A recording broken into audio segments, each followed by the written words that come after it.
नमस्कार दोस्तों, स्वागत है आप सभी का हिंदी विषय में। आज का हमारा मुख्य विषय है वर्ण विचार। वर्ण विचार एक ऐसा विषय है हिंदी विषय में, ऐसा मुख्य टॉपिक है, इसमें से 2 से 3 प्रश्न हर एग्ज़ाम में आते रहते हैं। तो देखिए, इसको शुरू करने से पहले मैं आपको बता देता हूँ कि वर्णों में से कहाँ से क्या क्या प्रश्न आ सकते हैं। जैसे पूछ लिया जा सकता है कि स्वरों की संख्या कितनी होती है, ह्रस्व स्वर कितने हैं, दीर्घ स्वर कितने हैं, व्यंजन कितने हैं, स्पर्श व्यंजन कितने हैं, संघर्षी व्यंजन कितने हैं, अंतस्थ व्यंजन कितने हैं, ऊष्म व्यंजन कितने हैं, या कुल वर्णों की संख्या कितनी है, अयोगवा की संख्या क्या है। इस प्रकार के प्रश्न जो है परीक्षा में पूछे जाते हैं। तो चलिए हम पढ़ते हैं। सबसे पहला हमारा है वर्ण। वर्ण किसे कहते हैं दोस्तों? वर्ण वह छोटी से छोटी ध्वनि जिसके और टुकड़े ना किए जाएं, जैसे क, अ, च, ट, त, प, न के आदि। तो इनको हम वर्ण कहते हैं। इनके हम और टुकड़े नहीं कर सकते। वर्ण के दोस्तों 2 भेद होते हैं, एक स्वर और दूसरा व्यंजन। अब एक स्वर है और व्यंजन है। अब स्वर क्या है, इसकी परिभाषा हम पढ़ लेते हैं। स्वर जिन वर्णों के उच्चारण में वायु निर्बाध गति से हमारे मुख से निकल जाती है। निर्बाध का अर्थ होता है बिना रुके, या इस प्रकार से कहिए कि जिन वर्णों के उच्चारण में किसी अन्य वर्ण की सहायता ना लेनी पड़े, उन्हें हम स्वर कहते हैं। और स्वरों की संख्या हिंदी में 11 होती है। और यहाँ भी आकर के फिर 2 भाग हो जाते हैं, ह्रस्व स्वर और दीर्घ स्वर। ह्रस्व स्वर की संख्या दोस्तों 4 होती है और दीर्घ स्वर की संख्या 7 होती है। आगे ये बताएंगे कौन कौन से ह्रस्व और कौन से दीर्घ हैं।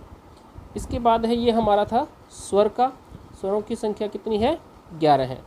आगे है हमारा दोस्तों व्यंजन।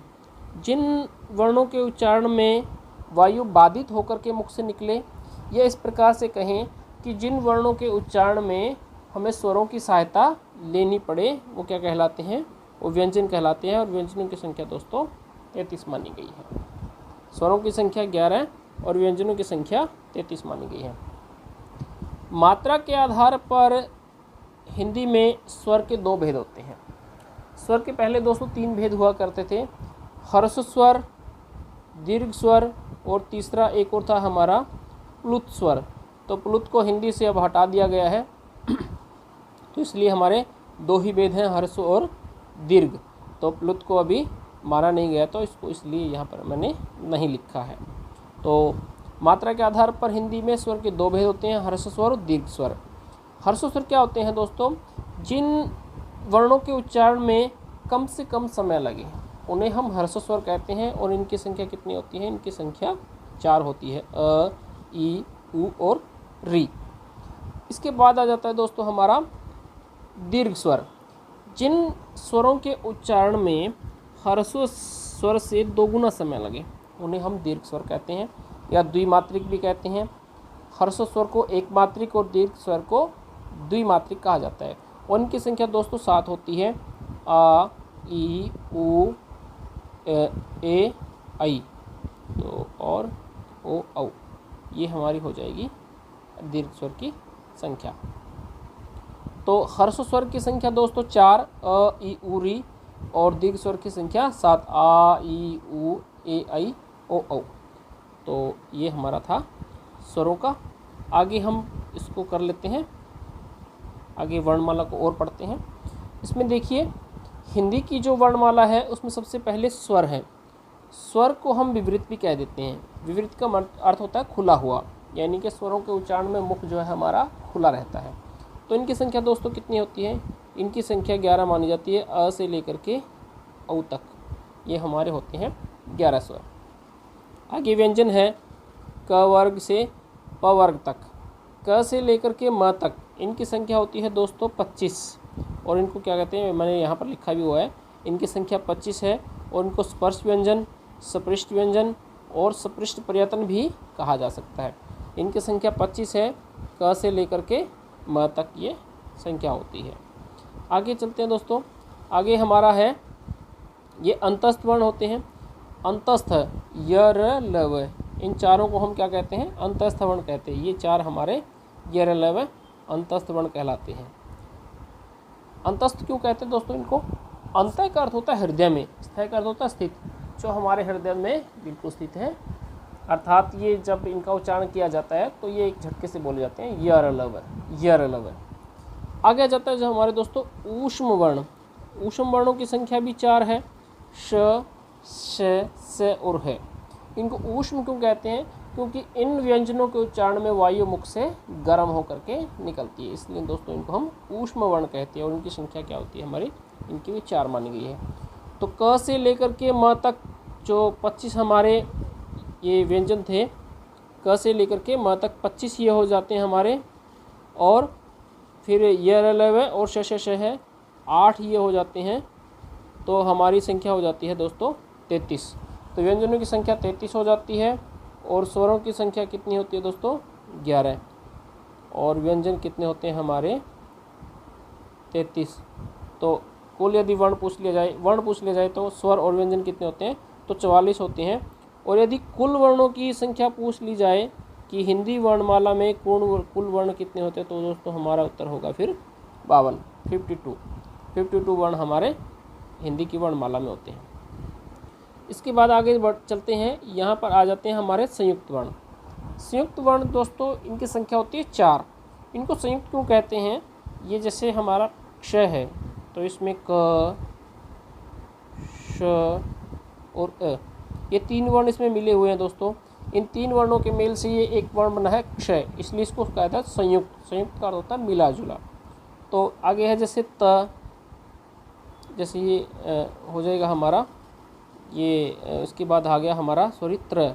तो इसमें जैसे त, र और अ, तो ये हो जाएंगे त्र में। इसके बाद हमारा आ जाएगा दोस्तों, ये आ जाएगा ज्ञ। ये ज्ञ होता है, ज्ञ नहीं होता दोस्तों। क्यों नहीं होता? क्योंकि इसमें जो वर्ण होते हैं ज प्लस में य और प्लस में अ, ये होते हैं हमारे, तो इसलिए इसको ज य ज्ञ बोला जाता है। जैसे आपने रामदेव को कभी टीवी पर सुना हो तो बोलते हैं, वो कहते हैं संस्कृत जो है ज्ञान विज्ञान की भाषा होती है, नहीं कि ज्ञान विज्ञान की। तो ज्ञ है दोस्तों ये। उसके आगे हमारा एक श्रेय हो जाता है, इसमें हमारे श, र और अ, ये वर्णों का योग होता है। आगे बढ़ते हैं, आगे है हमारे ये 2 जो वर्ण है दोस्तों हमारे, ये उत्क्षिप्त व्यंजन कहलाते हैं। उत्क्षिप्त व्यंजन को कहते हैं क्योंकि इसमें जिह्वा एक बार ऊपर की तरफ उठती है, फिर झटके से नीचे गिर जाती है। और इन 2 वर्णों की खास बात भी होती है दोस्तों। क्या होती है? इन दोनों से कोई भी शब्द शुरू नहीं किया जा सकता। जैसे कि मैं आपको उदाहरण के लिए लिख देता हूँ ढोल। अब ये ढोल है, मैंने ढ लिखा है, ट ठ ढ। अब मैं इसको ड़ बना देता हूँ। ये दोस्तों उत्क्षिप्त व्यंजन जो होते हैं वो ड़ ढ़ ये होते हैं। तो ये मैंने ड़ बना दिया, तो ये हो गया हमारा ढोल, न कि ढोल। अब एक बात आपको समझ में आ गई होगी कि यदि इन 2 वर्णों से कोई भी शब्द आपको बना हुआ मिले तो वो शब्द क्या होता है दोस्तों? वो गलत माना जाएगा। यानी किसी भी शब्द के आरंभ में ये 2 वर्णों में से कोई एक होगा तो वो शब्द गलत माना जाएगा। तो फिर ये प्रयोग कहाँ पर होते हैं? ये शब्दों के बीच में होते हैं या फिर अंत में होते हैं। कैसे? जैसे लड़का, पेड़, सड़क, ठीक है ना? तो इस प्रकार से या तो बीच में आएंगे या फिर अंत में आएंगे। तो इसके बाद जिक्र करते हैं अयोगवा की। तो हिंदी में दोस्तों अयोगवा की संख्या 2 होती है। अंग और ए, इन दोनों को अयोगवा कहा जाता है। अयोगवा क्यों कहा जाता है दोस्तों? अयोग, ए का अर्थ नहीं, योग का मतलब होता है दोस्तों जोड़। क्या होता है योग का मतलब? जोड़। और एक हो गया हमारा वह, ए, इसको मैं लिख देता हूँ ए योग, इसको हम अलग अलग कर देते हैं वह। ए का अर्थ होता है दोस्तों नहीं, योग का मतलब होता है जोड़, और वाह का अर्थ होता है वहन करना या चलना। अब देखिए, जिसका जोड़ नहीं है, कहाँ पर जोड़ नहीं है? जब हम स्वरों की बात करते हैं तो स्वरों को हम बताते हैं कि दोस्तों 11 होते हैं, उसमें भी इनको नहीं लिया जाता। और जब हम व्यंजनों की बात करते हैं तो हम बताते हैं 33 होते हैं, वहाँ भी इनको नहीं लिया जाता। तो इसलिए इनको कहीं नहीं लिया जाता। फिर भी ये हिंदी की वर्णमाला में कहीं ना कहीं प्रयोग होते हैं। अंग जो होता है वो होता है हमारे ये अंग होता है ये अनुस्वार के रूप में, और ये जो ए होता है ये हमारे विसर्ग के रूप में हिंदी की वर्णमाला में काम आता है, तो इसलिए इसको हम अयोगवा कहते हैं। तो हिंदी की वर्णमाला की बात करते हैं तो कुल वर्णों की संख्या दोस्तों हमारी होती है 52। यदि प्रश्न आ जाता है कि हिंदी में कुल वर्णों की संख्या कितनी होती है, तो 52 होती है। यहाँ पर देखिए स्पर्श व्यंजन कितने होते हैं, क से लेकर के म तक 25 संख्या होती है। अंतस्थ व्यंजनों की संख्या है हमारी यहाँ पर 4, ऊष्म व्यंजनों की संख्या 4, संयुक्त की भी 4, उत्क्षिप्त की 2, अयोगवा की 2, तो कुल मिलाकर के वर्ण हो जाएंगे हमारे, और ये 11 स्वर थे 25 जो हमारे स्पर्श व्यंजन, तो टोटल हमारे हो जाते हैं 52 वर्ण। तो हिंदी की वर्णमाला में दोस्तों यदि पेपर में आपके पास आ जाता है कि कुल वर्ण कितने होते हैं, तो हमारे पास होते हैं 52 वर्ण। आगे देखिए, आगे ये अग्र स्वर, मध्य स्वर और पश्च स्वर की बात कर लेते हैं। तो अग्र स्वर का अर्थ होता है जिन स्वरों के उच्चारण में जिह्वा का अगला भाग सक्रिय हो, तो इनकी संख्या 4 होती है। अ से अ, ई, ए, ऐ, तो ये 4 होती है इनकी संख्या। और मध्य स्वर जो है केवल ए को कहा जाता है, ए को मध्य स्वर कहा जाता है। पश्च स्वर में आपका आ, ऊ, ओ, औ, ये आ जाएंगे पश्च स्वर में। आगे हमारे ये वृत्तमुखी हैं। वृत्तमुखी का अर्थ होता है दोस्तों हमारे होठों का जो घेरा बनता है, वृत्त का आकार होता है घेराव। तो जैसे हम बोलेंगे ऊ, तो हमारे होठ जो है गोल हो जाएंगे। ऊ, ओ, औ, इन चारों को वृत्तमुखी कहेंगे। अ, आ, ई, ए, ऐ, इनको हम अवृत्तमुखी स्वर कहेंगे। तो ये था हमारा वर्णों का परिचय। अब हम इसके ऊपर थोड़ी सी अभ्यास कार्य में चर्चा कर लेते हैं। इसका हम अभ्यास कर लेते हैं ताकि आपको दिक्कत ना आए और थोड़ा सा पता भी चल जाए कि क्या वर्ण का। तो देखिए, हिंदी की वर्णमाला में व्यंजनों की संख्या कितनी है। मैंने आपको अभी बताया कि व्यंजन केवल, जब व्यंजन की संख्या पूछी जाएगी तो केवल ऑप्शन होगा इसका बी, यानी कि 33 जो है व्यंजनों की संख्या मानी जाएगी। न 32 होती, न 34 होती, न 35 होती, व्यंजनों की संख्या 33 होती है। निम्न में से किस शब्द में उत्क्षिप्त वर्ण का प्रयोग हुआ है। उत्क्षिप्त वर्ण मैंने आपको दोस्तों अभी बताया, ढ़, ढ, ये 2 होते हैं उत्क्षिप्त वर्ण। तो आरजू में नहीं है, खाखरा में नहीं है, जफर में नहीं है, तो किस में है फिर, पढ़ाई में ड आ गया, पढ़ाई, तो ड जो आ गया ये हमारा उत्क्षिप्त वर्ण हो गया। तो आगे बढ़ते हैं। हिंदी भाषा में हर्ष स्वरों की संख्या कितनी है। देखिए दोस्तों, स्वरों की संख्या वैसे तो 11 होती है, परंतु वहाँ भी जाकर के 2 भाग हो जाते हैं, एक हर्ष स्वर और दूसरे दीर्घ स्वर। तो यहाँ पर प्रश्न क्या पूछा गया, हर्ष स्वरों की संख्या, तो इसमें ऑप्शन ए हो जाएगा 4। आगे है संयुक्त व्यंजन किस क्रमांक में है। संयुक्त व्यंजन मैंने आपको दोस्तों अभी बताया, क्ष, त्र, ज्ञ और श्र, ये 4 जो है संयुक्त व्यंजन होते हैं। तो इसमें ढ नहीं है, इसमें जय भी नहीं है, च भी नहीं है, तो इसमें त्रय है जो संयुक्त व्यंजन माना जाता है। तो त्रय में कौन कौन सा योग है, इसमें तय, र और ए, ये संयुक्त व्यंजन हो गया दोस्तों। आगे है हमारा, किस क्रमांक में अंतस्थ वर्ण नहीं है। अंतस्थ वर्ण नहीं है, अंतस्थ वर्ण कौन कौन से होते हैं दोस्तों, 4 होते हैं, य, र, ल और व। तो य भी है, र भी है, ल भी है, तो क्या है, श नहीं है। तो श किस प्रकार का व्यंजन है, फिर ये ऊष्म व्यंजन श होता है हमारा, ऊष्म व्यंजन के अंतर्गत आता है श। आगे बढ़ते हैं। हिंदी वर्णमाला में कुल वर्णों की संख्या कितनी है। ये मैंने अभी प्रश्न आपको पहले ही बताया था। यदि पूछ लिया जाए कि स्वर व्यंजन की संख्या कितनी है, तो स्वर 11 होते हैं, व्यंजन 33 होते हैं, तो संख्या हो गई हमारी 44। परंतु यदि प्रश्न आए कुल वर्णों की संख्या कितनी है, तो फिर होती है दोस्तों हमारी 52, 52 हमारे वर्णों की संख्या हो जाती है।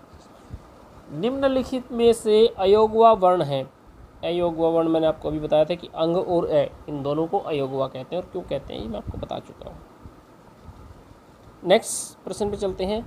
निम्न में से ऊष्म व्यंजन कौन सा है। ऊष्म व्यंजन दोस्तों अब बताया था, ऊष्म व्यंजन 4 होते हैं, श, श, स और है, तो ये 4 होते हैं हमारे ऊष्म व्यंजन। तो यहाँ पर जो है हमारा ए ऑप्शन सही है, श हमारा ऊष्म व्यंजन है। तो श। आगे बढ़ते हैं। स्वरों का दूसरा नाम क्या है।